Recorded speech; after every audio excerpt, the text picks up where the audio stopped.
Media உங்கள் கனவா? படிக்கும் அனைவருக்கும் internship, placement assistance. Pandey school of journalism short term கோர்ஸில் உடனே சேர 7338824242. உங்கள் தொழிற்சாலை மற்றும் நிறுவனத்தின் மின்சார தேவையை வங்கி நிதி உதவியுடன் சொந்தமாக சோலார் பிளான்ட் அமைத்து முழுமையாக நீங்களே பூர்த்தி செய்து கொள்ளலாம்.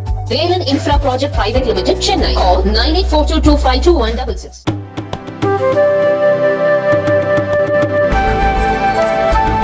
கடந்த ஆண்டு சட்டசபை தேர்தலின் போது பாஜக அரசுக்கு எதிராக விளம்பரம் செய்து அவதூறு பரப்பியதாக தொடரப்பட்ட மான நஷ்ட வழக்கில் காங்கிரஸ் எம்பி ராகுல் காந்தியை நேரில் ஆஜராக கோரி பெங்களூரு நீதிமன்றம் உத்தரவிட்டுள்ளது. கடந்த ஆண்டு சட்டசபை தேர்தலின் போது மே 5 அனைத்து முன்னணி நாளிதழ்களிலும் முதல் பக்கத்தில் ஊழல் விகிதம் பட்டியல் என்ற பெயரில் காங்கிரஸ் விளம்பரம் செய்திருந்தது.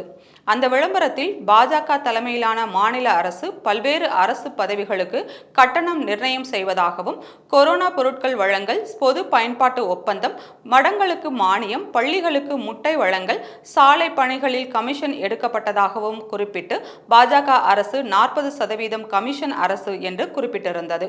இதை காங்கிரஸ் எம்பி ராகுல் தனது சமூக வலைதளத்தில் பதிவிட்டிருந்தார்.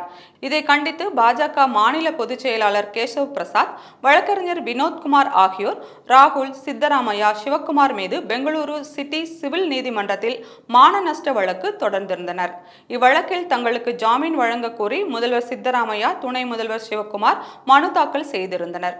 சித்தராமையா, சிவக்குமார், ராகுல் நேரில் ஆஜராகுமாறு நோட்டீஸ் அனுப்பப்பட்டது.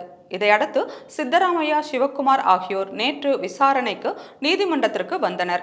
இருதரப்பு வாதங்களையும் கேட்ட நீதிமன்றம் இருவருக்கும் தலா 50,000 ரூபாய் உத்தரவாதத்துடன் ஜாமீன் வழங்கப்படுவதாக அறிவித்தது. மேலும் ராகுல் ஜூன் 7 விசாரணைக்கு நேரில் ஆஜராக வேண்டும் என உத்தரவிட்டது.